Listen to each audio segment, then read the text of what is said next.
From the Library of Congress in Washington, D.C.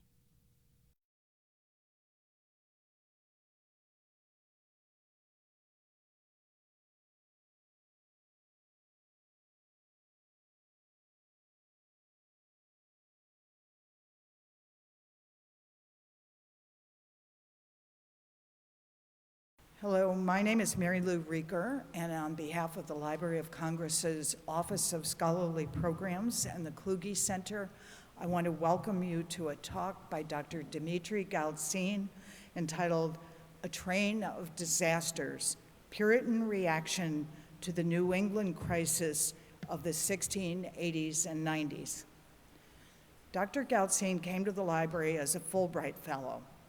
At home in St. Petersburg, Russia, he is a researcher in the rare book department at the Library of the Russian Academy of Science.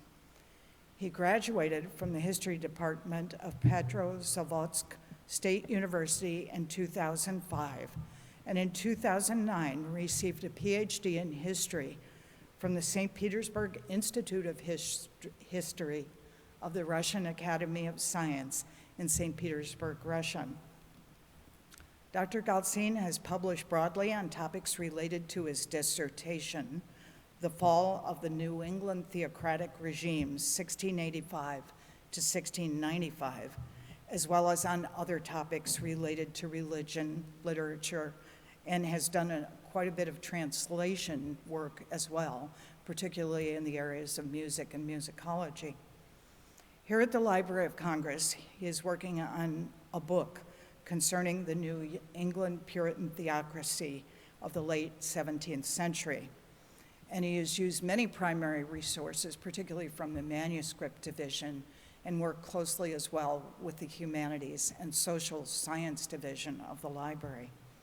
His aim is to draw closer attention to the field of American studies in Russia, and to contribute new insights into the Puritan phase of U.S. history, particularly for a Russian audience, by digging deeper into what the Puritans really thought and how they acted as politicians. So help me please today to welcome Dr. Dmitry Galtsin.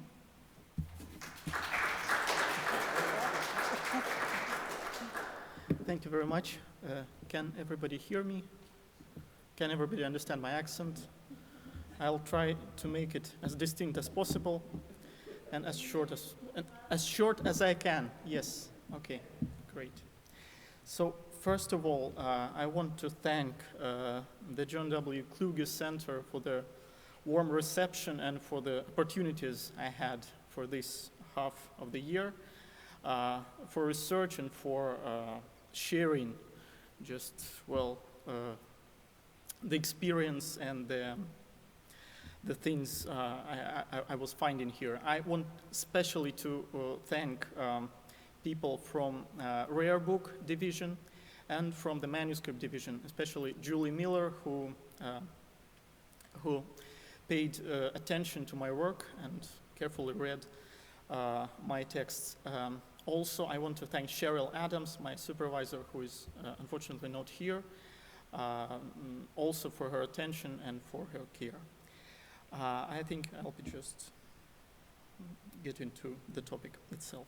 So I'll be talking chiefly about a mental reaction to political events. So first I will have to dwell on some political issues, and then the main part of my talk will be developed to the spiritual atmosphere and especially to the area of sentiment and feeling.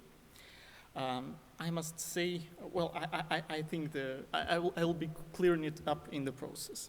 So first of all, the starting point of my talk is the concept of New England Puritan theocracy. I'm using it, so here is the land we will be dealing with. So in the 17th century, this region, which is now still New England, comprised several colonies, both corporate and proprietary colonies, including Massachusetts, Connecticut, New Haven, Plymouth, New Hampshire, and Maine. In a number of these colonies, especially Massachusetts, New Haven, Connecticut, and for some time New Hampshire and Maine, historians distinct a political regime which is usually denoted as theocracy. It's what you may call an essential intuitional term. It means that everybody is using the term without trying to clearly define it. And maybe we shouldn't. It will suffice to mention that theocracy meant the official declarations that the colony was established mainly for religious ends, which meant that it was actually established to practice the Puritan church discipline. Then it had compulsory taxation for maintenance of Puritan congregations, compulsory for everybody who were and were not members of the congregations. Then in at least two of the colonies, Massachusetts and New Haven, the right of freemanship, the electoral rights, were restricted to the church members, members of Puritan congregations. And then Puritan Bible exegesis served as a source of law, as actually, well, as a law itself. Some of these traits persisted even beyond the 17th century, some even as far as the 19th century. I will be dealing with a crisis that actually brought the classical theocracy into collapse in the end of 17th century. The crisis is quite broadly covered in the scholarly literature, but however, only as a part of the narrative. I'm trying to focus on it, to focus on the period and to see what it was for the people themselves. The forces that shaped the crisis and the reaction to it were the following. First of all, the end of relative isolation of New England colonies, which they enjoyed for half of the 17th century. In 1686, the Crown has launched an administrative experiment in New England, placing several New England colonies, well, actually all of them, under one royal governor, Sir Edmund Andros. This was an experiment over which the contemporaries themselves defined as French government. It was a very central, very straightforward government by a governor only, without the assembly or any representative body.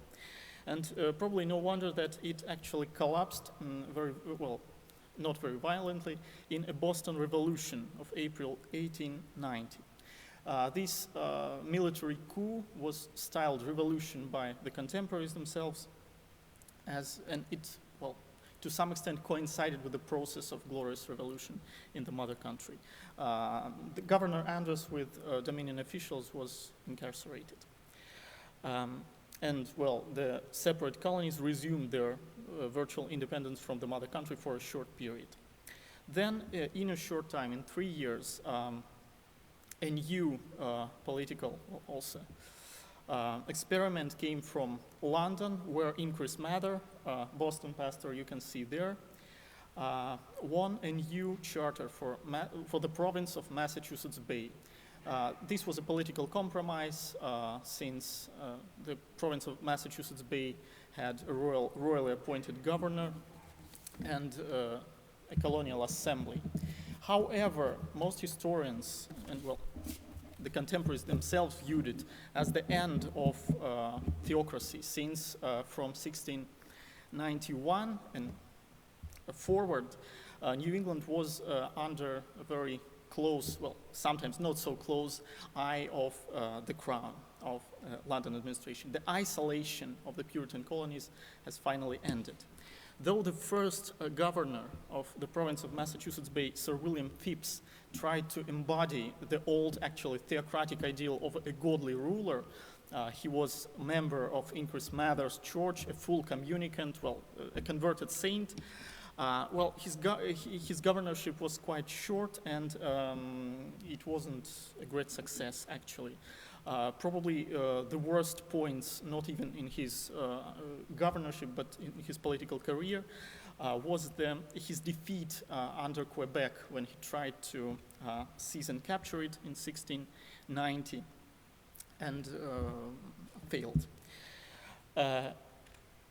This expedition was actually part of King William's War, the first French and Indian War that broke out in 1689, and the hostilities didn't end well in the 18th century.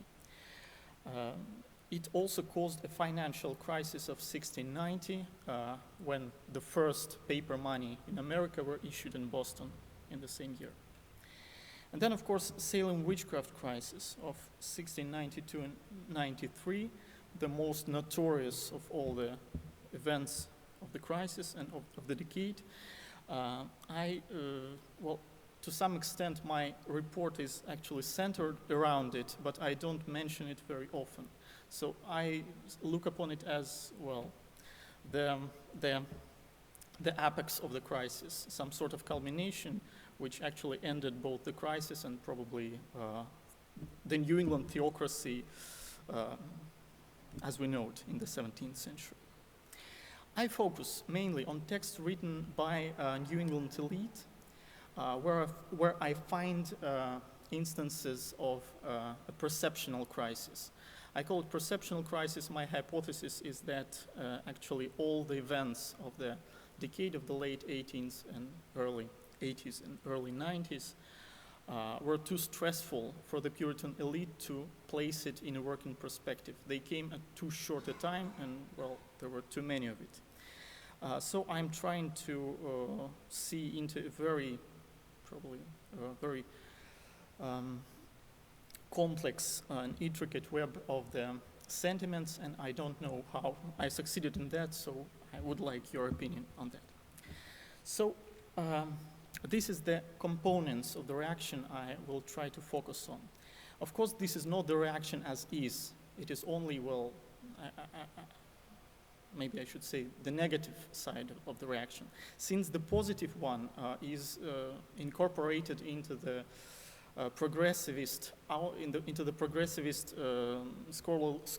scholarly paradigm that Perry Miller and more well, recent historians up to this date are employing when talking about the political sentiment in Massachusetts and New England, and about, well, just the history of ideas in America, in early colonial America. So I will focus on several instances that I think are overlooked in the literature. So first of all, apocalypticism. I think that indeed apocalypticism in the decade was probably the most strong influence, the most strong of all the influences. New England Puritans actually lived in a world that was very, very soon to end in a final battle. I will quote Cotton Mather. He's one of my chief characters. The 90s were the time of his acme. He was in his late 20s, early 30s, and this was the time when he and his father, Increase Mather, actually enjoyed a very strong political influence, though it was quite short in the early 90s. So in the end of 1689, he said in a sermon addressed to the general court, "Whether we shall not shortly see the vintage of the papal empire, whether the blast of the second war trumpet be not just expiring, and the Turkish power be not within 2 or 3 years of that end which will make him incapable to disturb Europe any more, yea, whether the gospel of the Lord Jesus will not quickly have liberty with an efficacy, not only in popish countries, but also in pagan countries within these few years, whether the day is not at hand when the kingdoms of the world shall be the kingdom of our Lord and of his Christ." The same expectations persisted in the end of the decade. However, though the final victory was quite close, it is always darkest before dawn, and so the world was perceived to be in a very grievous condition. So we'll look into the enemies more closely. It's enough to say that the Puritans perceived themselves as an only island of unspotted Christianity in the whole of American continent.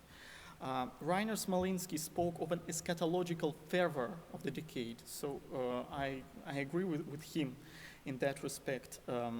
Cotton Mather calculated that the end will occur at 1697, And in this very year, Samuel Sewell, another prominent diarist and pamphleteer, wrote a tract, Phenomena Quaedam Apocalyptica, where he tried to prove that America was actually the place of the New Jerusalem to come. Then Boston Revolution, I will also mention it, was aimed not against Andros, but actually against Rome, against Pope and the plots it was Rome as Antichrist was making to subvert both New and Old England. And Salem witchcraft, of course, was an instance, a very, very visible proof that actually Satan's minions were close at hand. From the end of the 80s, there emerged a new genre in New England discourse. I call it an offensive sermon. It probably sprung from the Jeremiah sermon that bewailed the woes and the backsliding generation of New England. Now it mostly dealt with God's foes and with the foes of New England. First of these foes was Anglicanism. When Dominion was launched as an administrative experiment, of course there came Anglican officials and Anglican ministers. At first, a New England Anglican parish, King's Chapel, you can see it here, was founded in Boston. And before that, you can also see it here, Anglicans used one of the meeting houses of the Congregationalists to conduct their services. This was, of course, an outrage. Such Anglican customs as, for example, Shrove Tuesday, Christmas, Guy Fawkes Night, was perceived by the elite, by the pastors, as superstitious and idolatrous. A lot of pamphlets came which condemned the formal worship of Anglicanism, even under a very strict censorship that existed during the Dominion. They came out in London, in Boston, well, surreptitiously printed.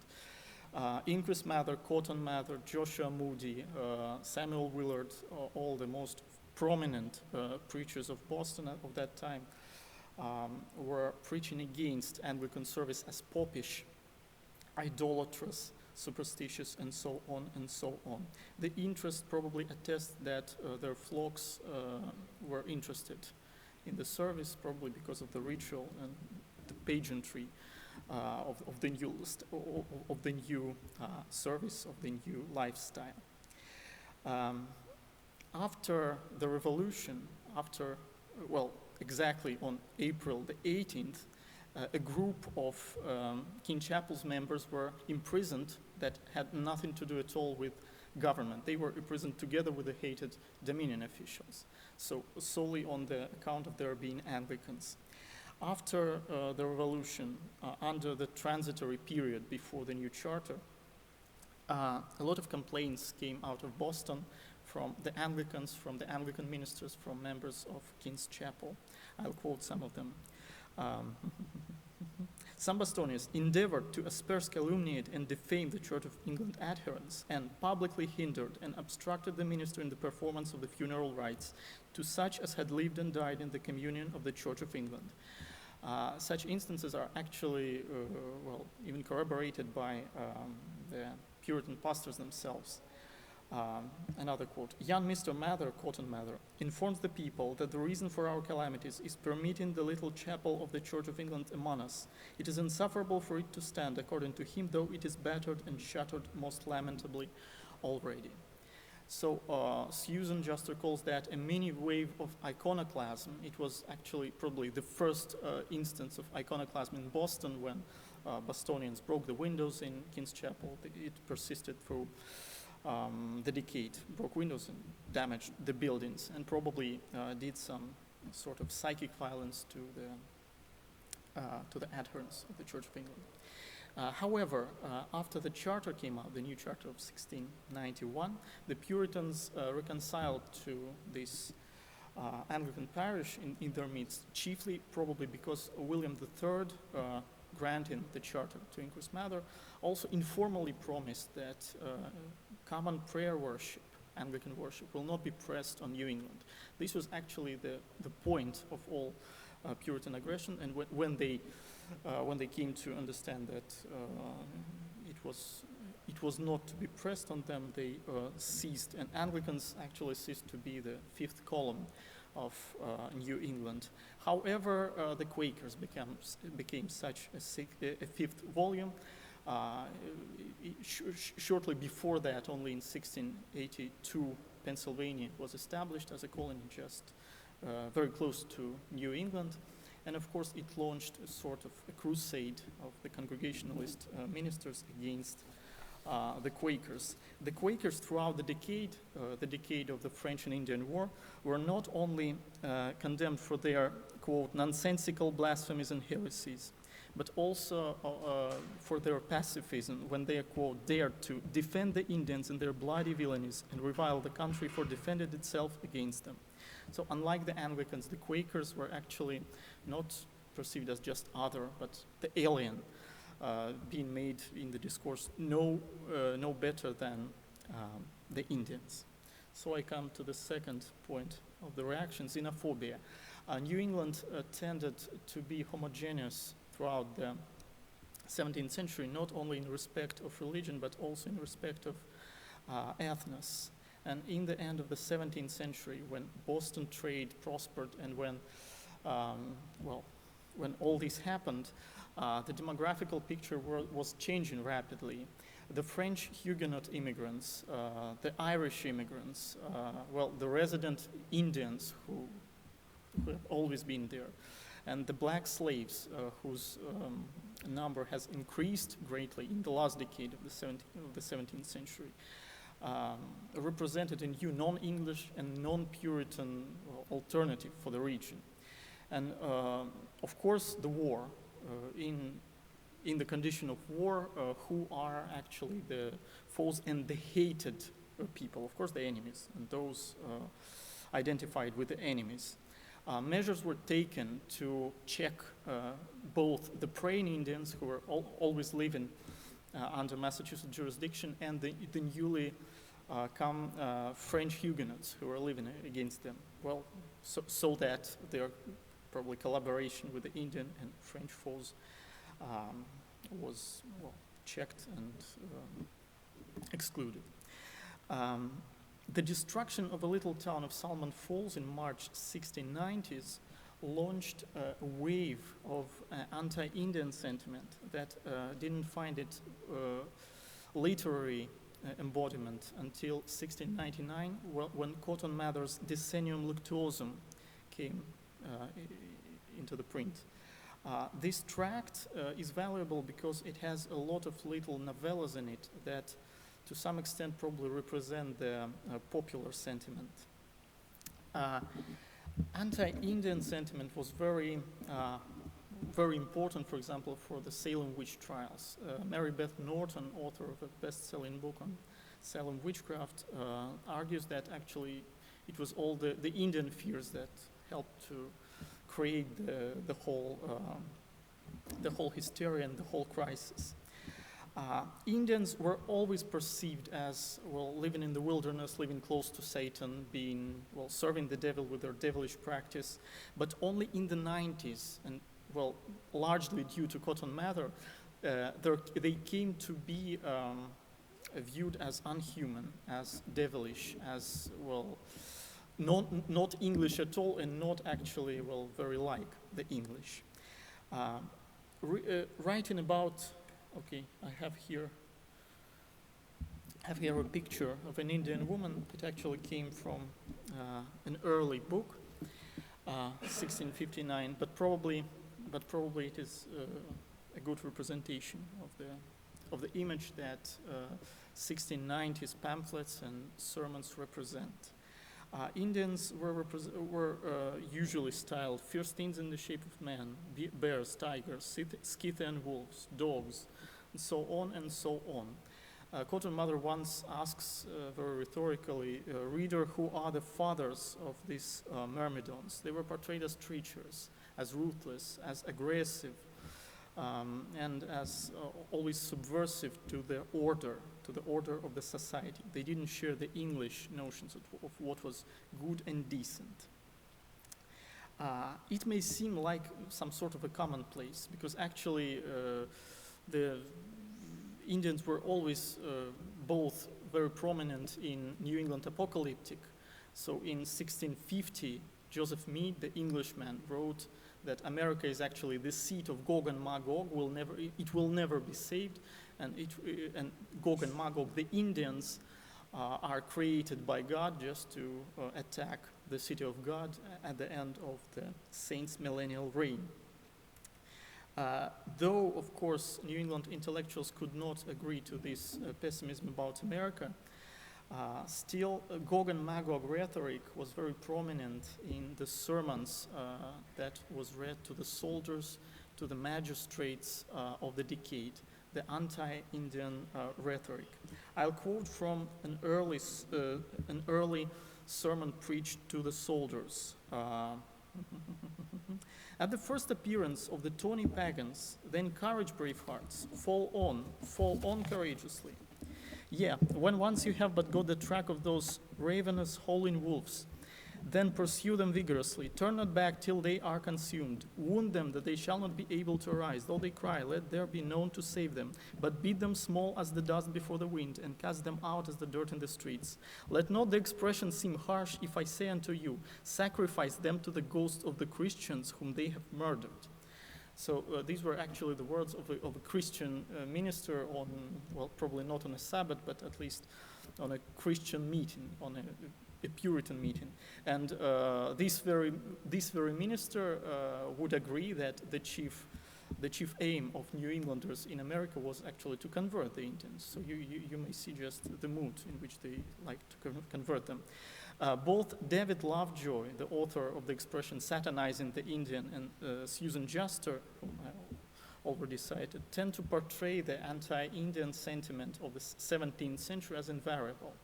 However, I think that only in the 90s, only in King Philip's War, this topic of the devilism became actually prominent. When we compare the writings of Cotton Mather and the sermons, the anti-Indian sermons of the decade with, for example, the captivity narrative of the Second Indian War, King Philip's War of the 1670s, we see this difference, that even in the captivity narratives, in the most famous narrative, for example, of Mary Rowlandson, of course the Indians are brutal. Of course they are, well, sort of strange, but they are still humans. And Mary Rowlandson actually praises the kindness that sometimes her captors showed to her during her captivity, while Cotton Mather, who probably never saw Indians but in a slave market, portrays them as absolutely non-human or under-human. And this was actually a decade, maybe it was an instance of an inner guilt towards the Indians, because the official aim of the Puritans was always to convert the Indians. We go to America to convert the Indians. And now, in the end of the 17th century, John Eliot, the apostle, the Algonquin, had died. The praying towns where the converted Indians lived were in decline. Generally, the mission for conversion of the Indians seemed to be failing. And so that could have been sort of a compensation. However, despite the demonization of the Indians, they were not the only foes. The real brains behind the Indian attacks were the New France Roman Catholics. The way of life of the French and their religious practices were perceived probably as alien and to some extent as harmful and as wrong as those of the Indians. I quote from a little passage from Decennium Luctosum. One of the dead French had about his neck a pouch with about a dozen relics ingeniously made up, and a printed paper of indulgences, and several other implements. But it seems none of the amulets about his neck would have saved him from a mortal shot in the head. So they're both superstitious. They both actually serve in the same master, the devil, though while the Indians are serving the devil by their pagan practice, then the French are anti-Christian. And the French probably were perceived even as more dangerous and as more important as foes. For some scores of years, the Puritans in the sermons were hearing that Rome was Antichrist in flesh and blood, that the Papal Empire and that Roman Catholicism was actually the very powers of darkness with which the saints are bound to fight. And now, in the 90s, for the first time in New England history, they actually faced, physically, the foes, the French. And of course, the reaction was quite predictable. William Phips, before he was a governor, when he led an expedition to Port Royal in Nova Scotia, he writes what they did there after capturing Port Royal. We cut down the cross, rifled the church, pulled down the high altar, breaking their images. Later in the same year, 1690s, during the siege of Quebec, likewise, Phips's batteries were aiming at a picture of the Holy Family hung on a belfry. So also iconoclasm, also these religious zeal, which also had political demonstrations, because actually the Roman Catholics were perceived as plotting against New England, and James II, who was deposed by William III during the Glorious Revolution, was a Roman Catholic, and so this also had a political import. Another thing probably is that it was part of a more broad English sentiment against the French. The French became the dominant power of the Papal Empire and of the forces of darkness since 1685, when the Edict of Nantes was revoked and the Huguenots, the French Protestants outlawed. The French Huguenots refugees who came into New England, quite a few of them actually, though they were considered as co-religionists to the Puritans, they were restricted. They were prohibited to inhabit the frontier and the maritime regions and towns during the war by the General Court. There was also a sentiment against the Irish, but I will not dwell on that since the Irish were probably less prominent in the discourse than the French and the Indians.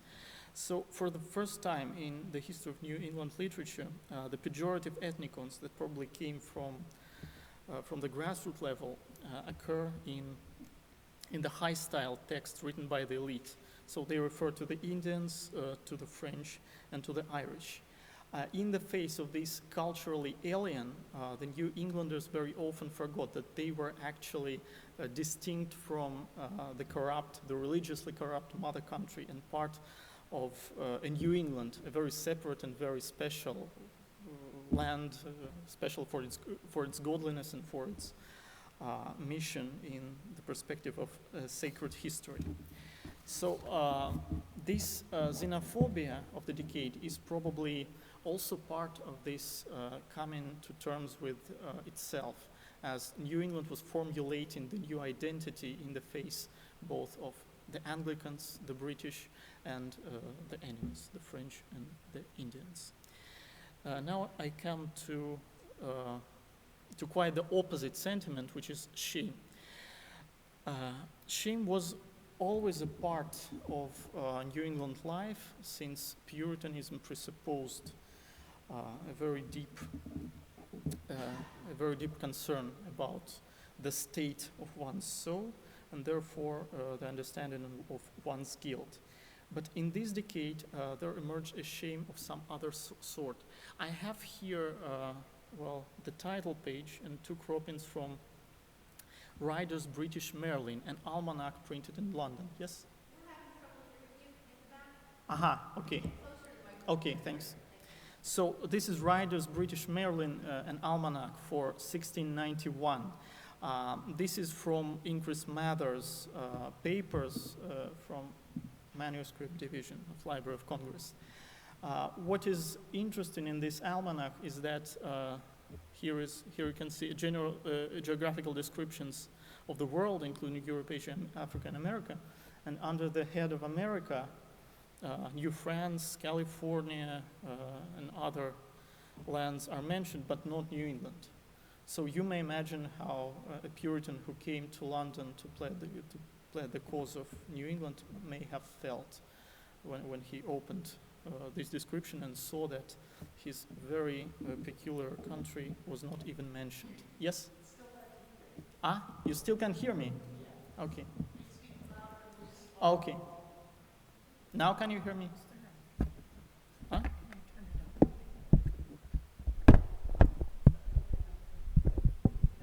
Okay. So a new tone emerges in the literature of the 1690s. It's the tone of the provincials ashamed of their own backwardness. The preface to a tract that is addressed to a prospective British reader. Sorry.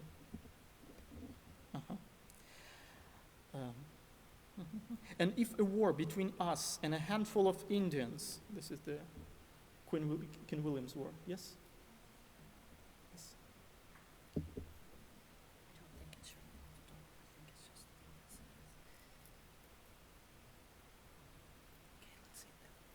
Now can you hear me? Okay. And if a war between us and a handful of Indians may seem no more, do appear no more than a batrachomiomachy to the world around us, yet unto us at home it had been considerable enough to make an history. Batrachomiomachy, the battle of frogs and mice. So this is how the New Englanders perceived, that they were perceived abroad in England chiefly. Cotton Mather, of course, was quite neurotic, but this was not only Cotton Mather. The old party, Cotton Mather, Increase Mather, Joshua Scotto, even Samuel Willard to some extent, were writing about the decline and degradation that was quite normal, that fit with the rhetoric of Puritan Jeremiah. But their opponents, Thomas Brattle, who was the first to write against the Salem witchcraft trials, Gershom Bulkley, who was writing against the revolution that overthrew Andros, they concurred in the notion that New England was actually degrading and that it was a general moral and political decline going on in the region. I can also quote a little instance when xenophobia added to the bitterness of this guilt. Cotton Mather says to his flock, when speaking about the Indian War, "Shall our Heavenly Father put a rod unto the hand of base Indians and bid them to scourge his children? Should a child of yours be refractory, and you, sir, should bid an Indian slave in your house, go take that child and scourge him till you fetch blood of him. Surely this would be to humble him to the uttermost." And finally, I come to the conspiracy sentiment, which actually probably the main trait of the decade. Boston Revolution was justified by a popish plot. It was represented as a self-defense of the colonies against Andros and the Dominion officials who were thought to be engaged in a plot, including the French and the Indians, to overthrow the Protestant religion and probably to butcher the Protestants of New England. It was not only in the Declaration of Gentlemen of Boston that was read on the first day of the revolt, but also in the so-called Andros Tracts that came afterwards to justify the revolution and people who did it. There we find several depositions of the mariners who were supposedly taken captive by a French fleet and learned some details about the plot. The essence of their depositions is that, quote, "This is the largest Andros Tract revolution in New England justified. Sir Edmund Andros, late governor of New England, has sent to the French king for them, the French fleet, to come over, and he would deliver the country in their hands. The French, however, having lost several of their ships in their voyage, and hearing that Sir Edmund Andros was taken and now in hold, should not proceed at present, but threatened that they would do next summer." This is 1689, so the war is just starting and no one is expecting a short war. Even more numerous were depositions found at the same sort of literature that accused Andros of complicity with the Indians against New England. Andros was not only accused of giving gunpowder and bullets to the Wabanakis, which he actually did as part of a truce, but also, quote, of having hired the Macas to find the English and set a plot to destroy first Boston, then other New England towns, with the united forces of Indians, French, and Irish. Andros was also portrayed as preaching Roman Catholicism to the Wabanakis. The depositions represent a vision of a very intricate conspiracy, of all anti-Puritan New England forces aimed at the destruction of the religion and of the colony. And probably these rumors were the chief force that made people desert Andros' troops in 1689 and come to Boston to participate in the revolt. All these depositions, all these accusations were actually perceived as hoax even in the days of revolution. But still, the Salem witchcraft shows that such conspiracy narratives were very deeply embedded in the popular imagination. Out of a few mentions of religious meetings that the witches had for worshiping Saturn, that was first made by Abigail Hobbs in April of 1692. Then, by July, there came a very elaborate representation of the plot. Anne Foster, quote, heard some of the witches say that there was 305 in the whole country and that they would ruin the place, ye village, and that the discourse among the witches at the meeting at Salem village was that they should afflict there to set up the devil's kingdom.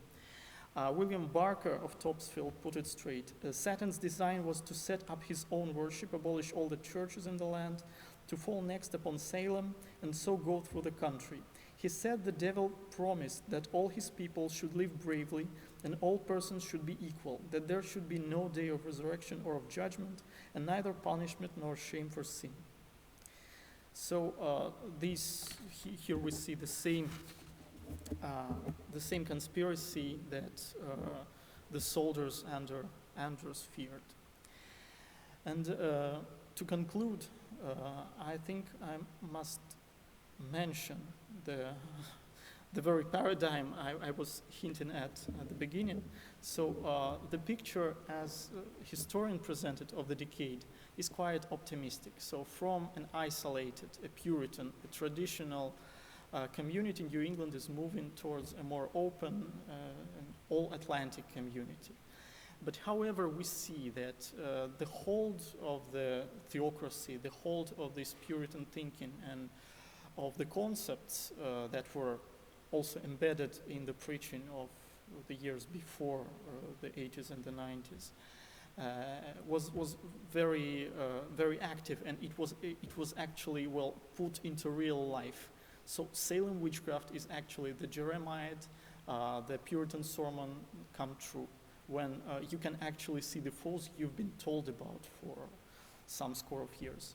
So this is probably it. I would be happy to listen to your criticism, your questions, and so on. Thank you.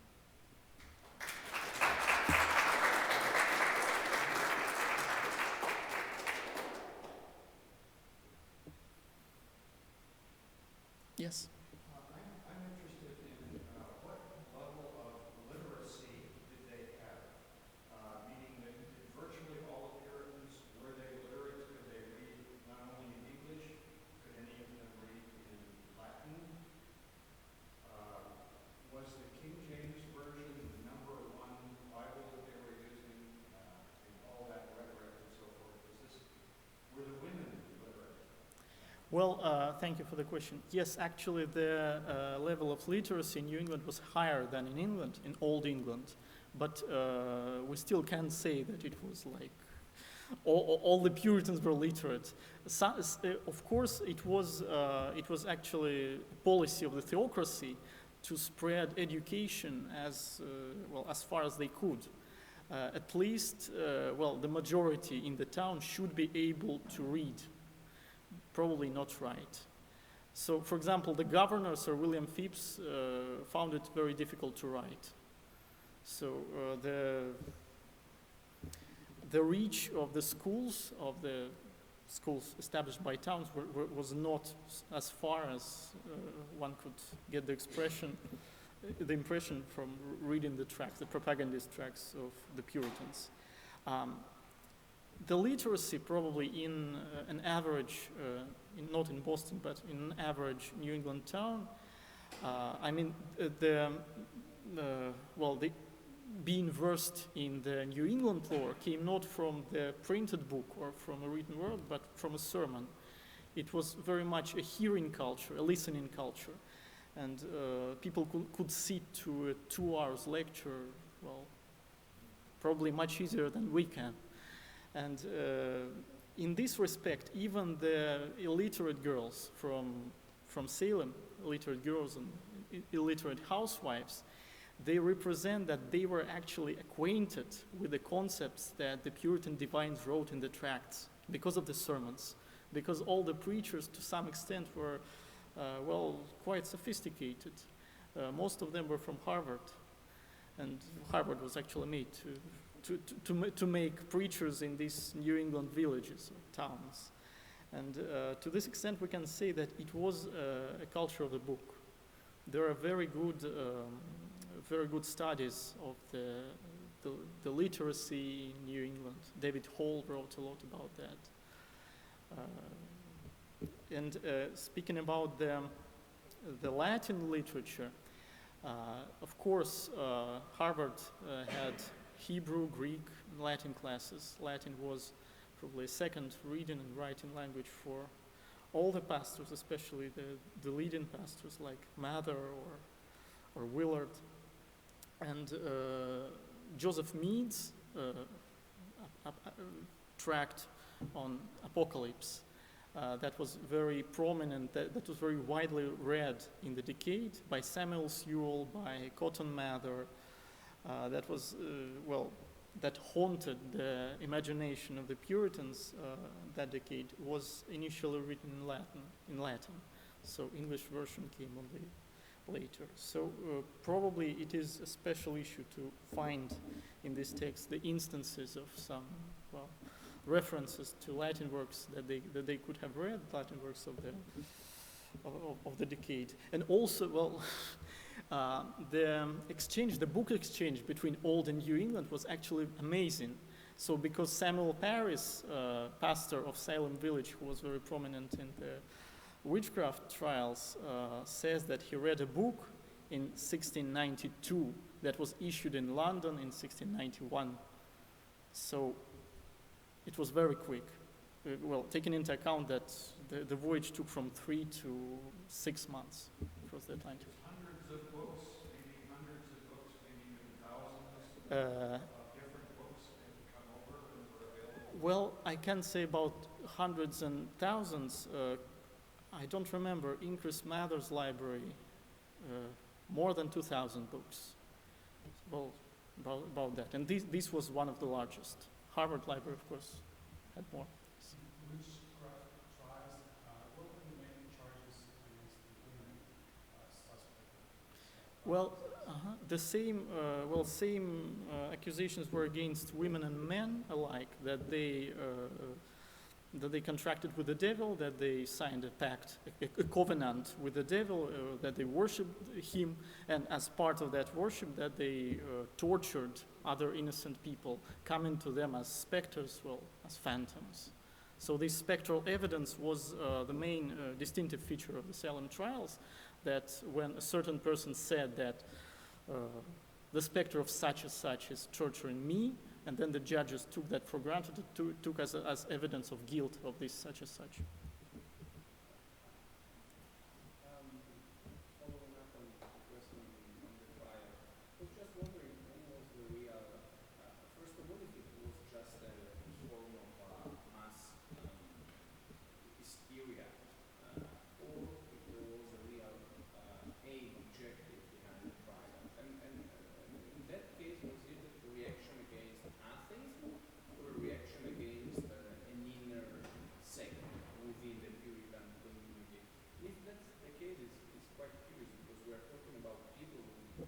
persecuted themselves, and they were doing the same Yes. if Yes. not, you know, To the others. yeah, to others. Yes. Repeat the question. So okay. So the question was about the Salem trials and whether it was a sort of mass hysteria or it actually was aimed against, well, probably new sentiment in the mass, like atheism, well, not atheism, but some doubts concerning congregationalist doctrine, or even against some well, new sect or religious group. And it was also mentioned that it is sort of curious because the Puritans that were persecuted at home now started to persecute others. Actually, concerning witchcraft trials, probably we don't know what it is, and perhaps we will never know that. So there are lots of theories, lots of, well, scholars have read probably thousands of books or, well, just pieces of about that, about Salem witchcraft. Of course, it was, so we can be sure that there was no witches there. So, well, in the respect that there was probably no harmful magic perpetrated in Salem witchcraft. The only magic actually performed during the Salem witchcraft was defensive magic against the witches to protect oneself. And about the atheism and so on, I don't think so, because both the accusers and the accused in the witchcraft cases, they show a very, well, deep commitment to the Congregationalist outlook. So it was probably from the point of view of Cotton Mather or Increase Mather, of course, or from the point of view of such laymen as Joshua Scott, who I also quote him here, it was a good point to say to the Sadducees that, look, you're doubting, and here we have a proof that the invisible world actually exists. But it was only sort of a byproduct of the whole process, and it was not the main, because actually Salem witchcraft roused a lot of shame in the Puritans. The shame came first of all from the fact that these trials gained an all-Atlantic publicity. So everybody, well, in England, for example, in the Caribbean, in English Caribbean, people were talking about what was happening in New England. And the picture was like this. The Puritans, say they are a godly community. How come that in a godly community there are witches who actually hurt their neighbors, that there are so many of them, and so on and so on and so on? Whether they are not a godly community and they're actually hypocrites, or, well, something has gone wrong. So the rationalization of the Puritans themselves was that we're attacked by the witches because we're the best. So the devil has special enmity toward us. Yes, please. So you just mentioned the Caribbean, or when you look at Virginia as an early English colony, if we think about these colonies in the context of world systems theory, mercantilism, and all these kinds of things, the way how I understand these colonies is that they're mostly there to be milked by the colonial power in order to produce cash crops. The way you present New England as a theocracy totally contradicts this vision of colonialism, because it seems to me that a teleastic vision of the future, everything that you've just described is not in any way conducive to producing a lot of profit for the motherland. So is there a part in what you're describing that talks about that, especially the way how the motherland reacts to the Puritanism in New England and so on and so forth? Okay, thank you for the question. Well, actually, yes, for the mother country, New England was a very, very troublesome region. They said that the New Englanders were famous for their, or infamous for their peevish humor, so that they would not tolerate, for example, a royal governor, an Anglican. They want one of their own. They won't tolerate when people came and, well, just pointed to the fact that they are doing it wrong in the courts. They actually, before the Dominion, they didn't have an oath to a king. They had oaths only to the Commonwealth, so to Massachusetts or to Connecticut, in the case of Connecticut. And in respect of mercantilism, probably New England had this period of isolation during, well, virtually whole of the 17th century due to the fact that they had no staple goods. So they had nothing to offer, actually, the broad British Empire. Then in the late 17th century, Boston became sort of a turning point for the Atlantic trade, and this attracted the crown officials and the colonial theorists of the Charles II era. So they were scheming a new way of building an empire, the Navigation Acts, the new system of trade, of exchange of goods and probably people inside the Atlantic world. New England was like, there was a project of New England, what New England should be, but it was very difficult to carry it out. So the Dominion of New England was an attempt to make a huge colony that will be ruled directly from London, actually. And that will be, that will be submissive. That will do what it must do in the whole system. And it failed. It failed due to many facts, not just because of New Englanders, but rather because of William III. Because without William III, they would probably be all hanged. They committed high treason. They jailed the royal governor. And it also happened that it never happened. And even in the 18th century, at least in the start of the 18th century, as far as I know, New England remained sort of a blind spot in this whole empire. Can I quickly follow up? But the Puritans themselves, how did they organize their economic, I mean, as the other side? And is that some sort of communitarian? So were they actually caring for profit? Yeah. Were they working?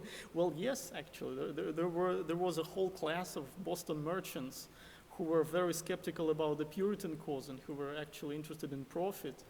And they became very influential in that very decade. They helped to overthrow Andros because they didn't like his regulation of trade.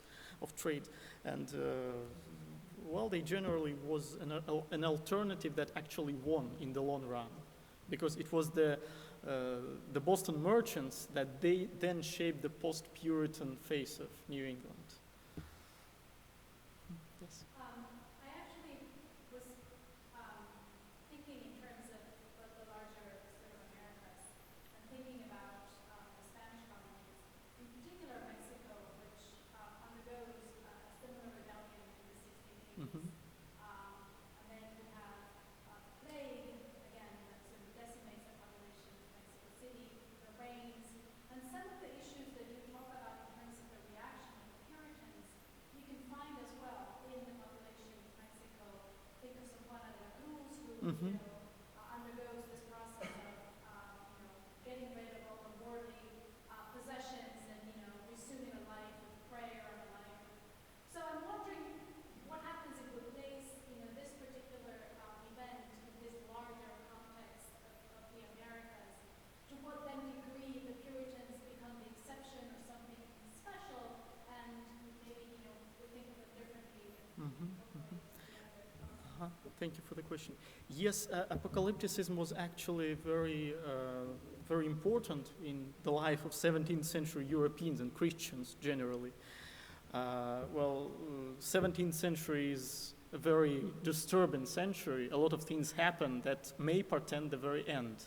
They are unprecedented before. Take, for instance, the Sabbatai Tzvi affair. So people were actually, making, just making bets whether Sabbathite 3 will succeed and whether the Jewish kingdom will be resumed in Palestine. So, and there were lots of other events, for example, the creation of the French Empire, the plagues, the upheavals, the Turkish Empire, the Ottoman Empire that was marching west and then that was stopped in its progress. And I think that apocalypticism as such cannot be the distinctive feature of New England.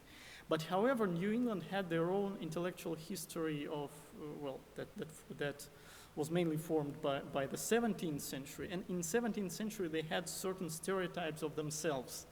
And in 80s and 90s, these stereotypes were very severely tested against the reality. And so this is where from both xenophobia and shame came. So they thought they were a godly people. So we have the witches. How can witches be torturing a godly people? They thought they were immune from the enemies, that God actually kept them. And here they see the French and the Indians who are trying to destroy them. So will God permit to do that? Maybe we are too sinful to do it. And so I try to focus on the very reaction, on how they tried to manage with the crisis, with the ideas they had. So with the very New England ideas they had. Of course, I think if you compare to what was happening, for example, in New York under Jacob Leisler, there was also, a coup, there was also a transitory government. I don't think you can find there this sort of apocalypticism. You can find this, for example, this interest in the view of itself, what we are. So this question, who we are indeed, how do we stand in the eye of God as a community? So I don't think it troubled much, for example, the Virginians or people in Maryland, even the Puritans in Maryland or in New York. Dmitry, I'm afraid I'm going to have to say it's time. I know that there's more questions. We're going to have to do that afterwards and wrap this up. I'm sure you'll stay around. Yes, sure. Okay, thank you very much.